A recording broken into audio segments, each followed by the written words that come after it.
इस वीडियो में आप सीखेंगे बीजीय व्यंजकों का विभाजन कैसे करते हैं। ये जो टॉपिक है ये कक्षा 8 गणित के 12वें चैप्टर गुणनखंडन उसी का एक हिस्सा है। उस चैप्टर यानी गुणनखंडन के पहले हिस्से में पहले भाग में मैंने आपको बताया कि गुणनखंड कैसे करते हैं, बहुत विस्तार से बताया। उसका वीडियो का लिंक आपको इस वीडियो के डिस्क्रिप्शन में जो प्ले लिस्ट है उसमें मिल जाएगा। इस वीडियो में आप सीखेंगे कि बीजीय व्यंजकों का विभाजन कैसे करते हैं। तो देखो, बीजीय व्यंजक जब हम विभाजित करने होते हैं तो आपके पास जो सिलेबस में वो क्या क्या है देखो। एक पद, पहली बात तो ये कि व्यंजक क्या होता है ये समझ लो। देखो, जो जैसे हम लिखते हैं ना, ऐसे आपने देखा होगा कि 4x² लिखा, फिर ये 2x लिखा, फिर ये 6 इस तरह से लिखा, मतलब ये एक व्यंजक है। ऐसे अगर मैं लिखता हूँ x+2 ये भी एक व्यंजक है। अगर मैं केवल 4x लिखता हूँ ये भी एक व्यंजक है। केवल 2 लिखता हूँ ये भी एक व्यंजक है। अपने आप में सभी व्यंजक है ये। तो इनका हमें विभाजन करना होता है। तो अब एक बात और ध्यान रखना, जैसे ये एक व्यंजक है और इसमें ये अलग अलग क्या है, इनको हम कहते हैं पद। तो जैसे ये है, इसमें आप देखो कितने पद हैं। तो अब आप ये समझो कि ये जो प्लस है, या हो सकता है कभी आपको माइनस भी दिखे, तो प्लस और माइनस पदों को अलग अलग करते हैं। यानी जब बीच में प्लस आ जाता है तो वो पद अलग हो जाता है। कहने का ये मतलब है कि अगर मैं इसकी बात करूं, यहाँ पर ये जो है ये एक पद है, इसमें एक पद है, इसमें ये भी एक पद है क्योंकि बीच में कोई प्लस माइनस नहीं है। इसकी बात करें तो इसमें एक पद ये है, एक पद ये है, क्योंकि बीच में प्लस आ गया है तो इसने इनको अब ये अलग अलग पद बना दिए हैं। तो ये 2 पद हो गए हैं और इसको हम कहते हैं द्विपद। द्विपद कहेंगे या फिर द्विपदीय व्यंजक कहेंगे। ओके, तो ये जिसमें एक पद होता है इनको हम कहते हैं एक पदीय व्यंजक या एक पद, है ना। और ये इसमें 3 पद हैं, साफ दिख रहा है। एक पद ये है, एक ये है, एक ये है। तो इसीलिए इसको हम कहेंगे त्रिपद या त्रिपदीय व्यंजक, है ना। या तो त्रिपद कहो या त्रिपदीय व्यंजक, ये द्विपदी व्यंजक या द्विपद, इस तरह से। तो सिंपल इसको हम त्रिपद कहते हैं। ये एक त्रिपद है, 3 पद है इसलिए त्रिपद है, ठीक है। लेकिन आम भाषा में अगर हम कहें तो इनको बहुपद ही कहते हैं। ये सभी जो हैं ये बहुपद हैं। तो बहुपद में आते सभी हैं, लेकिन कभी कभार क्या होता है कि जो एक से ज़्यादा पद जिसमें होते हैं उनको हम बहुपद, वैसे बहुपद सभी, ध्यान रखना मैं फिर से कह रहा हूँ बहुपद सभी है, ठीक है ना। लेकिन अक्सर जब बहुपद का जिक्र होगा तो उसमें ये ध्यान रखना कि 2 या 2 से अधिक व्यंजकों की बात की है ना। और तो इसमें आप क्या क्या क्या सीखेंगे, इसमें सीखेंगे सबसे पहले कि एक पद को एक पद से कैसे विभाजित करना है। तो एक पद, इसको एक पद से कैसे विभाजित करें। जैसे हमारे पास है, मान लो कि 4x² और इसको विभाजित करना हो 2x से, तो ये आप सीखेंगे। फिर आप सीखेंगे कि किसी बहुपद को एक पद से कैसे विभाजित करें।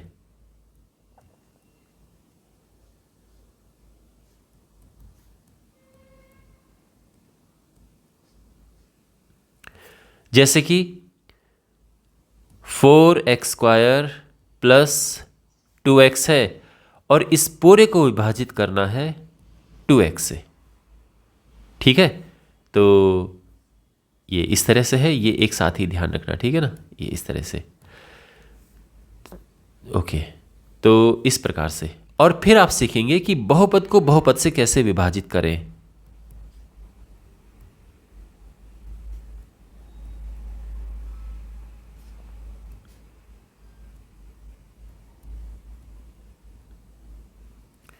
यानी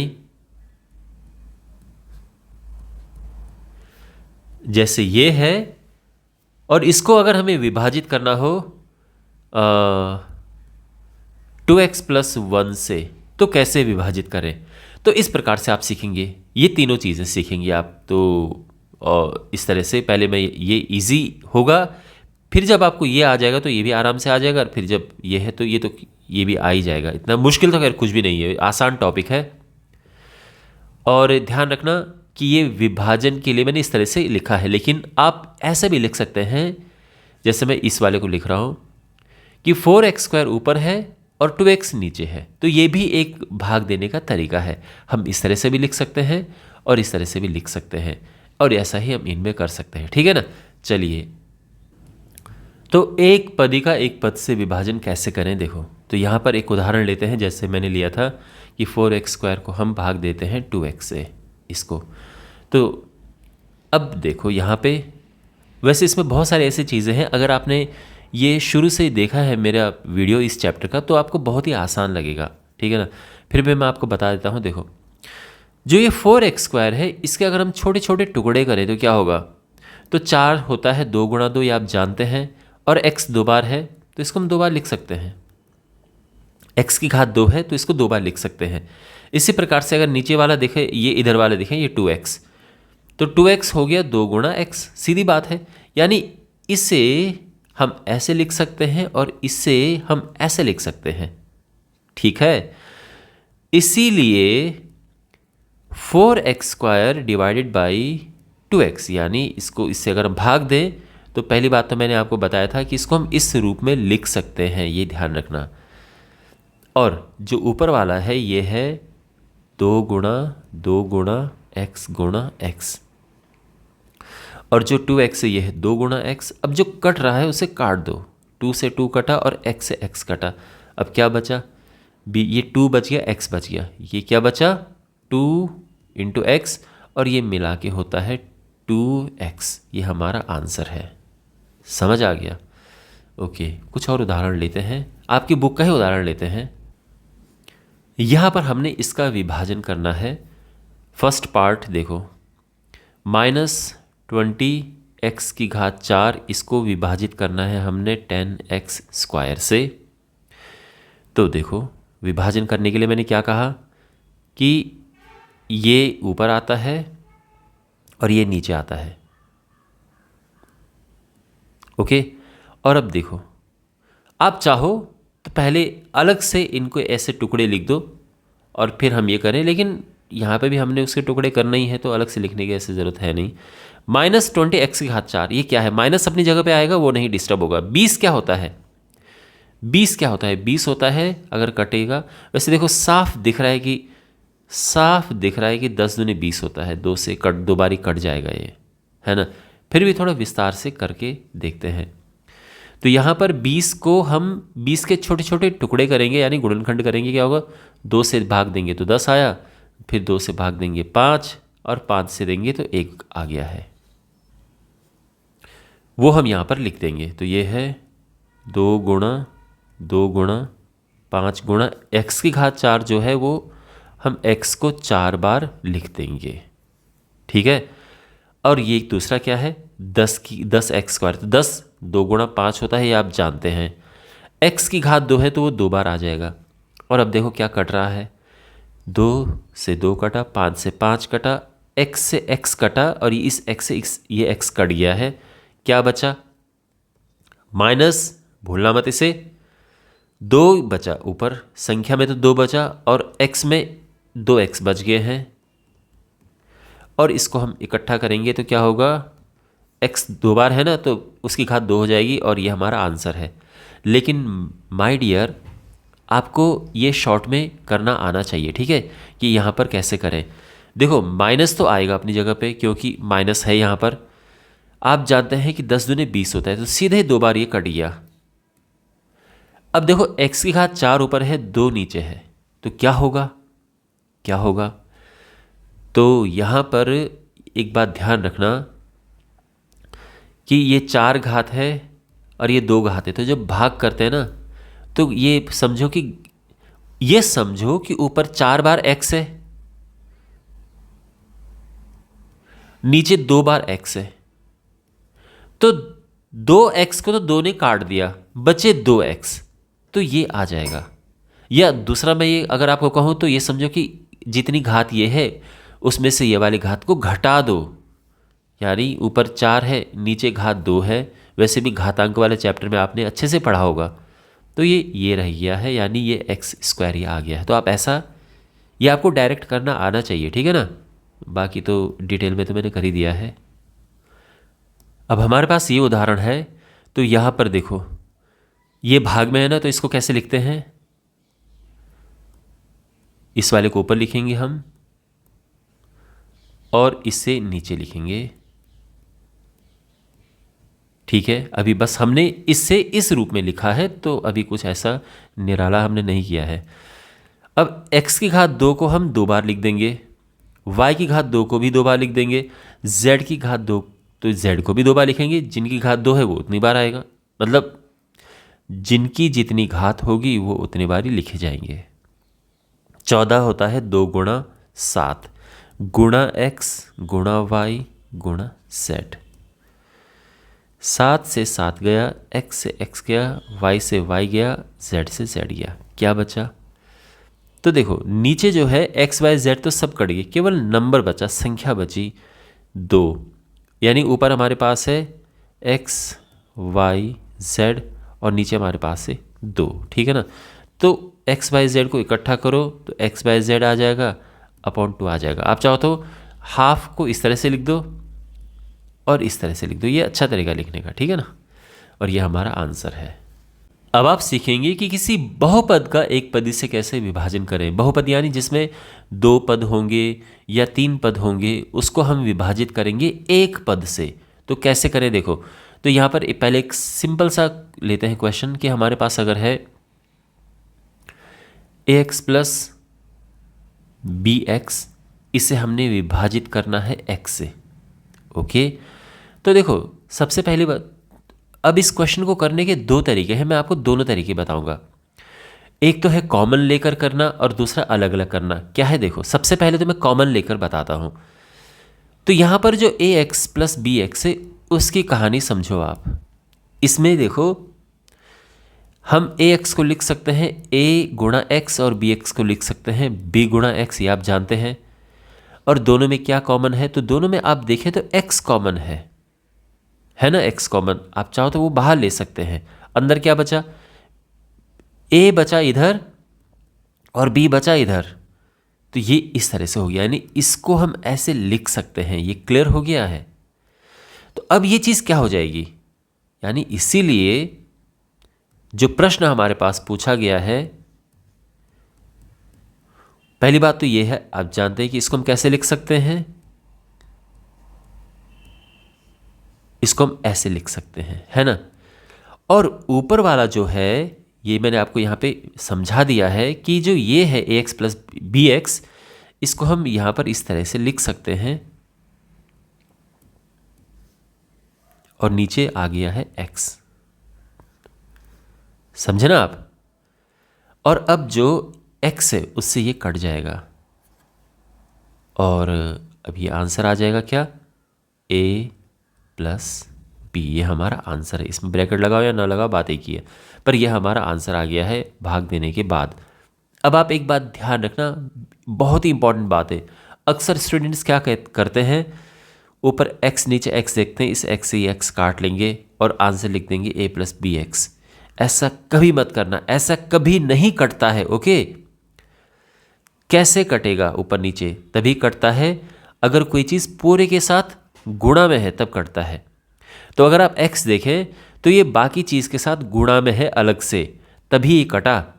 अगर मान लीजिए कि नीचे ax होता तो x नीचे, तो x तो कट जाता, a बच जाता। आप ये मत सोचना कि a से a कट जाएगा, क्यों, क्योंकि नीचे वाला a तो इसके साथ पूरा गुणा में है, पूरा इसके साथ, ठीक है ना। जो भी जितना भी सब नीचे है वो इसके साथ गुणा में, लेकिन जो ये a है ये सभी के साथ गुणा में नहीं है, ये तो इसके साथ प्लस में है और ये ब्रैकेट के अंदर है। तो यहाँ पर देखो इस चीज़ के साथ गुणा में ये है, ये कट जाएगा इस तरह से। तो ये इंपॉर्टेंट बात है, ध्यान रखना। तो आई होप आपको समझ आ गया होगा। अब मैं आपको बताता हूँ इसे करने का दूसरा तरीका। तो देखो यहाँ पर हमारे पास है ax प्लस bx, इसको विभाजित किया गया है x से। तो ये जैसा कि आप जानते हैं हम ऐसा लिख सकते हैं। अब यहाँ पर देखो, इन्हें अलग अलग कर सकते हैं। ये इंपॉर्टेंट चीज़ है, आप नई नई चीज़ें सीख रहे हैं। अभी आप 8th क्लास में हैं या छोटी क्लासेस में हैं, तो बहुत सारी चीज़ें आप सीखेंगे जो कि बाद में तक काम आएंगी आपके जीवन में। तो ये उनमें से एक है। तो यहाँ पर क्या है कि इनको हम अलग अलग कर देते हैं। तो यहाँ पर हम करते कैसे हैं कि जो देखो, आप जानते हैं कि इसको हम अंश कहते हैं और इसको हर कहते हैं। तो अंश में जितने भी पद हैं हम उनको अलग अलग करके लिख सकते हैं हर के साथ में। यानी हम इसको ax बटे x, ठीक है, फिर उसके बाद प्लस है, फिर bx बटे x ये लिख सकते हैं। यानी हर जितना है पूरा आएगा, लेकिन अंश हम अलग अलग कर सकते हैं। जो उनके बीच में चिन्ह है वो चिन्ह हम इस तरह से लिख देंगे, ठीक है। अब देखो, ax आप जानते हैं कि ये a गुणा x है, bx भी आप जानते हैं कि ये b गुणा x है, और यहाँ पर x से x कटा और ये x से x कटा, क्या बचा, a इधर बचा प्लस b इधर बचा, और ये हमारा आंसर है, ठीक है ना।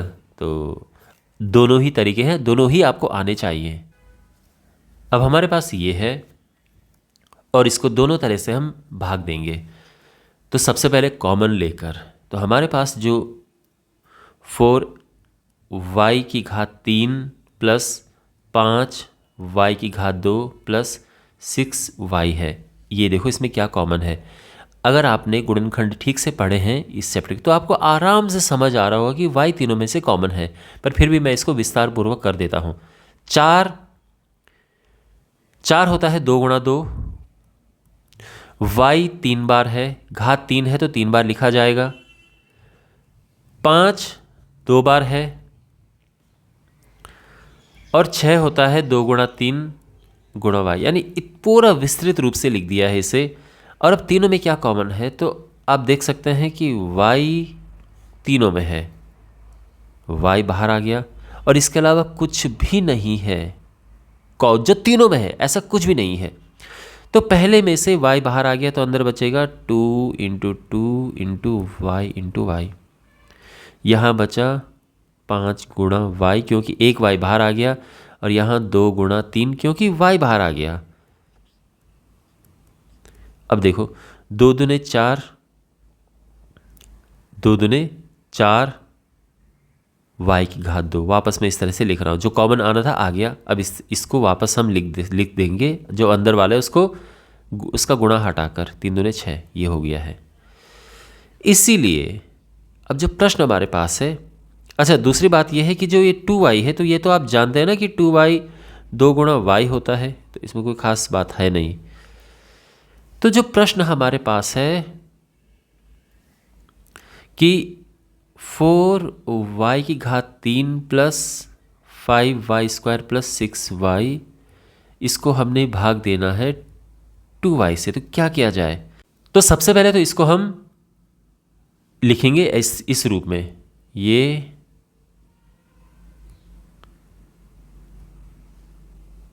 इसको डिवाइड किया है 2y से, इस रूप में लिखते हैं, आप जानते हैं। अब जो ये ऊपर वाला है 4y cube plus 5y square plus 6y, ये क्या है, ये है ना, यहाँ पर आप देख सकते हैं। तो यानी y गुणा 4y square plus 5y plus 6, अच्छा, और नीचे वाला 2 गुणा y। अब देखो y से y कट गया है। अब आपने देखा ना ये y कटा क्योंकि ये y सबके साथ गुणा में है, तब जाके कटाए। आप अंदर वाला y नहीं काट सकते ऐसे, तो ये तब कटता है ये। और अब इसका आंसर क्या आ जाएगा, तो हाफ, नीचे 2 है ना, तो इसको मैं इस तरह से लिख सकता हूँ, और बाकी 4y square plus 5y plus 6, ये ऐसे आ चुका है हमारा आंसर। ओके, अब इसी को हम दूसरे तरीके से करते हैं, उनको अलग अलग करके। तो जैसा कि आप जानते हैं कि इसको हम लिख सकते हैं 4y की घात 3 plus 5y square plus 6y, और नीचे है 2y। तो इनको सेपरेट करना है, अलग अलग करना है। तो देखो अंश में जो भी चीज़ें हैं बीच में 2 प्लस है ना, तो इनको अलग अलग करना है और हर के साथ लिखना है। तो 4y3 बटे 2y,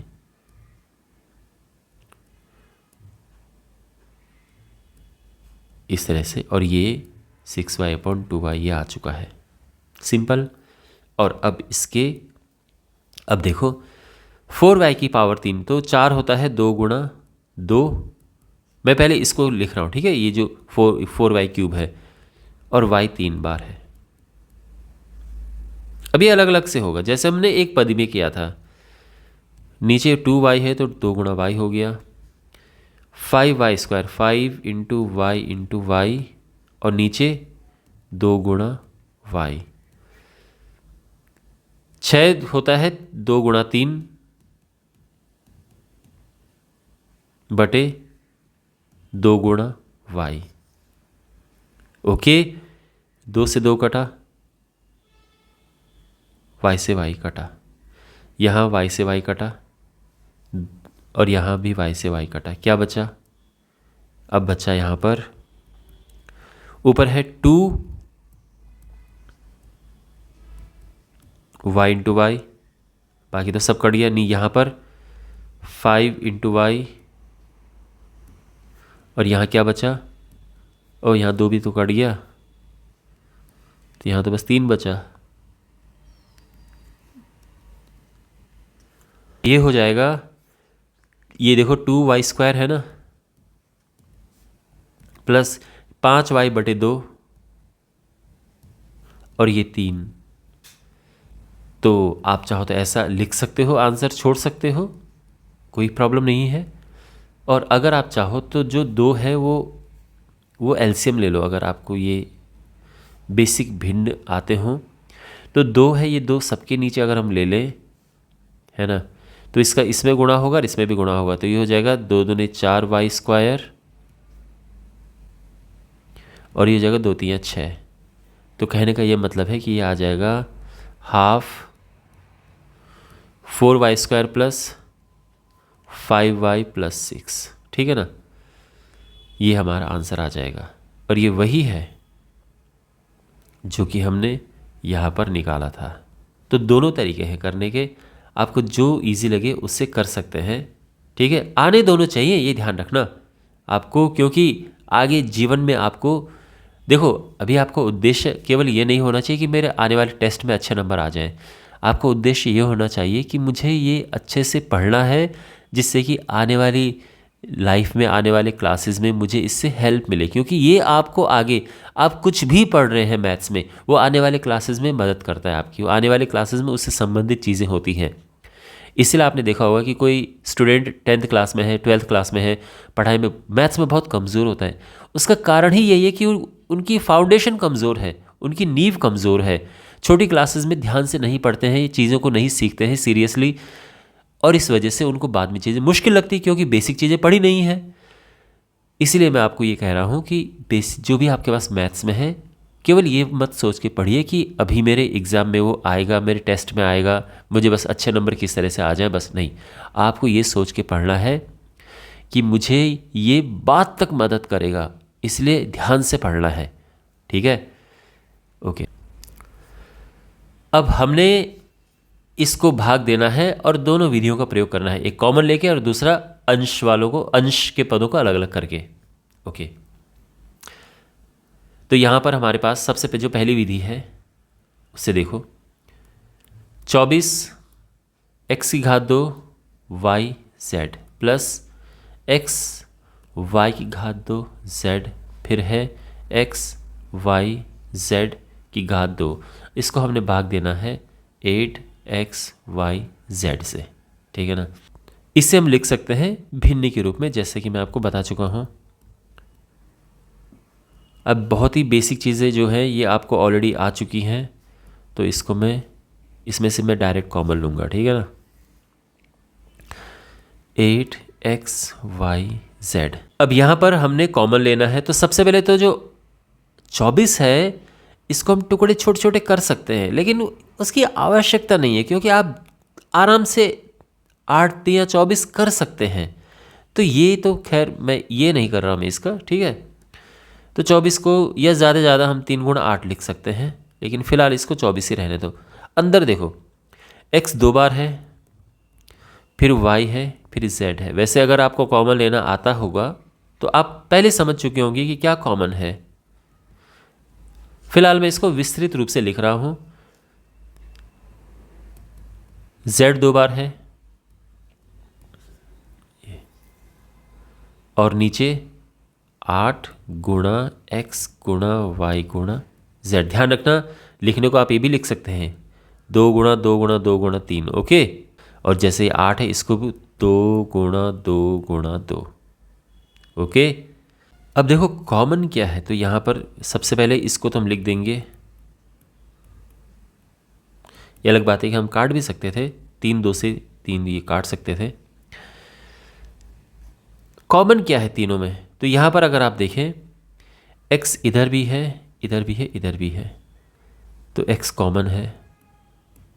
y इधर भी है, इधर भी है, इधर भी है, y कॉमन है। और z इसी तरह से z भी कॉमन है क्योंकि वो भी तीनों में है। अब जब ये हम कॉमन ले चुके तो अंदर क्या बचेगा, यहाँ x बचा, यहाँ y बचा और यहाँ z बचा,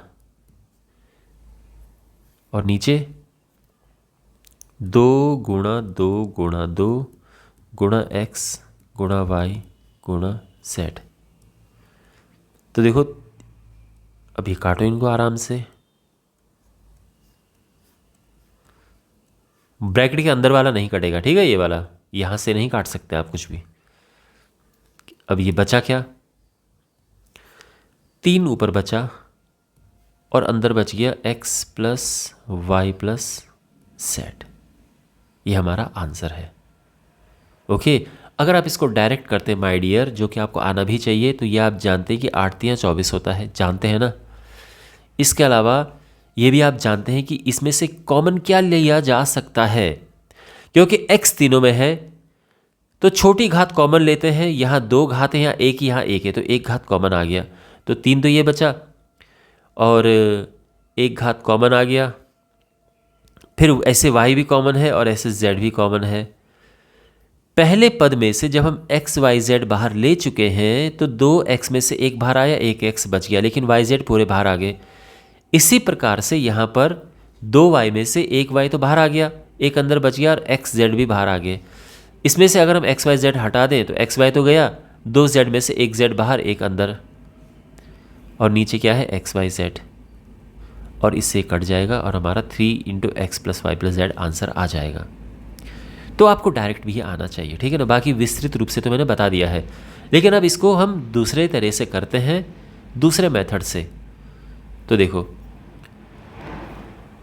प्रश्न है 24x² yz + xy² z + xyz², और इसको हमने भाग देना है 8xyz से, ओके। तो इनको अलग अलग कैसे करें, तो यहाँ पर जो 24 है वो पहले तो ये कि वो सबके साथ गुणा में, तो अभी तो अलग कर नहीं सकते। 24 का पहले अंदर गुणा करो, 24x² yz, फिर दूसरे से गुणा करेंगे 24xy² z, तीसरे से गुणा करेंगे 24xyz², और तीनों के भाग में है 8xyz, है ना। अब इनको सेपरेट करो, अलग अलग करो, अंश के पदों को अलग अलग करके लिख देते हैं 24x² yz बटे 8xyz प्लस 24xy² z बटे 8xyz प्लस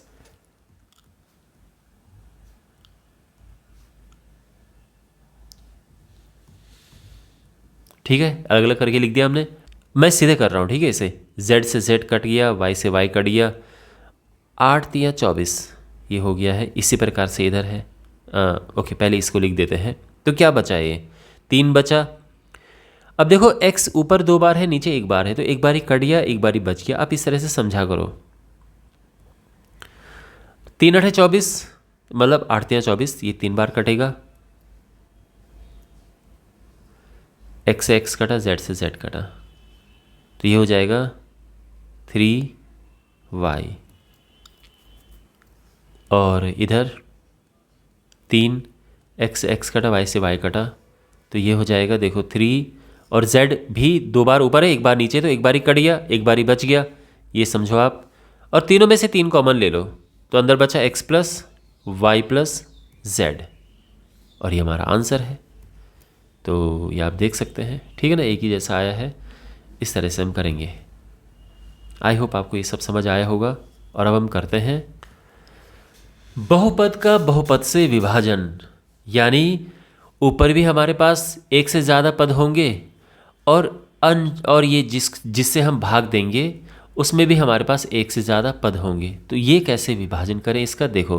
तो एक क्वेश्चन मैं लेता हूँ, ax plus bx plus ay plus by, इसे भाग देना है a प्लस b से। कैसे करेंगे? तो ये हम करते हैं गुणनखंड करके, सीधा सीधा कॉन्सेप्ट है इसका।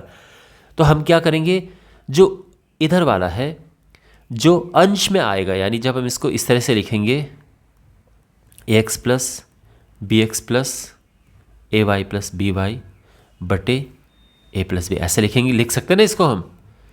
तो जो अंश में आएगा उसका तो निश्चित रूप से गुणनखंड होगा और फिर कटेगा आगे। कभी कभार तो दोनों का गुणनखंड करना पड़ता है, ओके, लेकिन वो क्वेश्चन के हिसाब से देख लेंगे हम। इस अवस्था में, इस क्वेश्चन में तो फिलहाल हमें केवल अंश का गुणनखंड करना है, तो पहले उसका गुणनखंड करते हैं।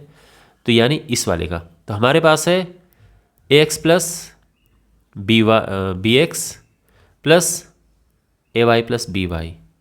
तो गुणनखंड करने के लिए इसके ग्रुप बनाते हैं, समूह बनाते हैं। तो ये हमने बना दिए। इसका पहले ग्रुप में क्या कॉमन है? पहले ग्रुप में x कॉमन है ना, x दोनों में है, अंदर बचा a plus B. I am sure आपको गुणनखंड करना आता होगा बेसिक रूप से, वैसे मैं तो समझा ही रहा हूँ, बट अगर आपको आता है, आपको ये चीज़ ज़्यादा बेटर समझ आएंगी फिर। और अगर आप ये सोच रहे हैं कि सर हम कहाँ से सीखें, तो मैं इसका वीडियो ऑलरेडी बना चुका हूँ माय डियर। डिस्क्रिप्शन बॉक्स में प्लेलिस्ट में आपको वीडियो मिल जाएगा। और यहाँ पर देखो, दोनों में a प्लस बी है। जब भी हमारे पास एक जैसा आता है यानी हम सही कर रहे होते हैं। और वो बाहर आ गया तो अंदर x बचा और यहाँ पे y बचा, इतना हो गया है, यानी इसका हमने गुणनखंड कर दिया है। तो इसीलिए प्रश्न को वापस लिखते हैं, ax plus bx plus ay plus by। तो जब a प्लस बी से इसका विभाजन होता है तो ये क्या हो जाएगा, x plus bx plus ay plus by बटे a प्लस बी। अब ऊपर वाले को तो हम ऐसा लिख सकते हैं, a plus B into X plus Y. क्यों लिख सकते हैं? ये किया ना हमने गुणनखंड, बटे a प्लस बी। अब यहाँ पर देखो, ये नीचे पूरा a प्लस बी है, ऊपर भी a प्लस बी, इससे हम काट सकते हैं ये, और हमारा आंसर आ जाएगा x प्लस वाई। ध्यान रखना माय डियर, कभी अगर आपके पास a प्लस बी प्लस सी हो और नीचे a प्लस बी हो, तो कहीं आप ये मत करना कि इससे ये काट दो, इससे ये काट दो, ऐसा कभी मत करना। ओके, कटता तभी है जब पूरे के साथ गुणा में होता है। जैसे आप देखो, a प्लस बी देखो, इस पूरे के साथ गुणा में है, तब जाके कटता है, ऐसे नहीं कटता। ओके, तो ये आ चुका है। अब एक और उदाहरण लेते हैं। अब हमारे पास ये उदाहरण है और इसे भाग देना है हमने। तो हमारे पास है 44 x की घात 4 माइनस 5 x की घात 3 माइनस 24 x की घात 2, और ये है ये। देखो, ये भी बहुपद है और ये भी बहुपद है। तो सीधी बात ये है, बहुपद को जब बहुपद से विभाजित करते हैं तो हम गुणनखंड करते हैं। तो इसका हमने गुणनखंड करना है। तो 44 2 गुणा 11 होता है, सॉरी 4 गुणा 11 होता है, यानी 2 गुणा 2 गुणा 11 होता है। अगर हम इनकी बात करें तो कॉमन क्या है, x की घात 2 कॉमन है। सीधा हिसाब ये है कि सबसे छोटी घात कॉमन होती है। अंदर क्या बचेगा फिर, तो अंदर बचेगा यहाँ पे x की घात 2, क्योंकि देखो 4x में से 2x बाहर आ चुके, 2 अंदर बच जाएंगे। 3x में से 2x बाहर आ चुके हैं, तो 1 अंदर बचेगा। और ये 24 का 24 अंदर रह जाएगा, 24 अंदर रह जाएगा बिकॉज 2x जो अंदर थे वो बाहर आ चुके हैं। तो तीनों में से देखो 4 घात ये है, 3 घात ये है, 2 घात ये है, तो सबसे छोटी घात कॉमन आती है, वो हमने ले लिया, और बाकी अंदर बच गया है। ठीक है, अब यहाँ पर देखो 2 गुणा 2, वैसे इसका ऐसा लिखने की ज़रूरत थी नहीं वैसे, बट कोई बात नहीं, विस्तृत रूप से लिख रहे हैं तो ऐसा ही करेंगे। अब इसके गुणनखंड करने हैं, तो गुणनखंड कैसे करते हैं, जब हमारे पास ऐसी परिस्थिति होती है। इसके ऐसे 2 हिस्से करो, 2 भाग करो, 2 गुणनखंड करो, जिसको घटाकर 5 आए, तो क्या है, 8 तियाँ 24, और 8 में से 3 गया 5, तो ये क्या हो जाएगा, देखो x स्क्वायर, फिर माइनस है तो ये 8 और 3 में लिखना हमें, -8x + 3x -24, है ना। -8 + 3 -5 होता है।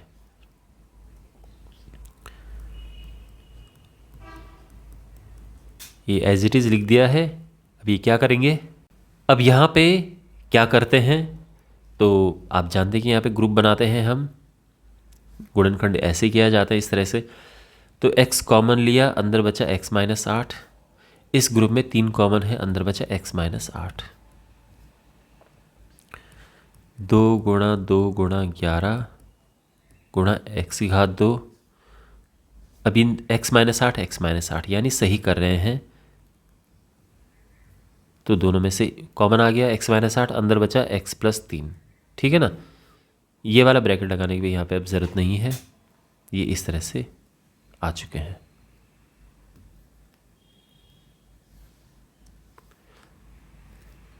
और इसीलिए अब देखो क्वेश्चन क्या है। अच्छा, अब एक और ये भी तो है 11x, अच्छा इसका गुणनखंड करने की ज़रूरत नहीं है, ठीक है ना, ये वाला तो पहले से ही ठीक है। अब हमारे पास प्रश्न क्या था कि 44x 4 - 5x³ - 24x स्क्वायर, इसको डिवाइड करना था 11x x - 8 से।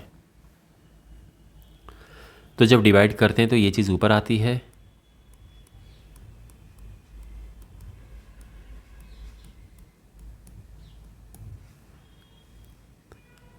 और ये यहाँ पर, ठीक है।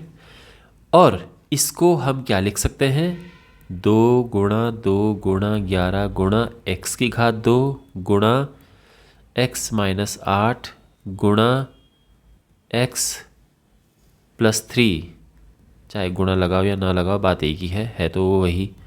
तो ये यही चीज़ है बेसिकली। और नीचे 11x x - 8, अब x - 8 कैंसिल हुआ, 11 से 11 कैंसिल हुआ। अब देखो क्या, 2 दूने 4, x की घात 2 ऊपर है और 1 नीचे है, तो एक x कट गया, 1 बच गया, है ना। 2 बार ऊपर है 1 बार नीचे, तो 1 बार से 1 बार कट गया, 1 बच गया। आप इस तरह से सोचा करो, और x + 3 ये बच गया है, और ये हमारा आंसर आ गया है, ठीक है ना। तो इस तरह से हम क्वेश्चंस करते हैं। तो यहाँ पर ये भी हमने सब कुछ कैलकुलेट कर दिया है, और ये हमारा आंसर। आई होप आपको समझ आया होगा। और इसी के साथ ये वीडियो समाप्त होता है। आप अपने फीडबैक कमेंट बॉक्स में लिखना कि आपको क्या चीज़ अच्छी लगी, क्या चीज़ नहीं अच्छी लगी, किस चीज़ में सुधार किया जा सकता है, किस चीज़ से आपको ज़्यादा समझ आता है। बाकी वीडियो को लाइक कीजिए, चैनल को सब्सक्राइब कीजिए, और अपने मित्रों के साथ, क्लासमेट्स के साथ ये वीडियो शेयर करें। मिलते हैं अगले वीडियो में, टेक केयर।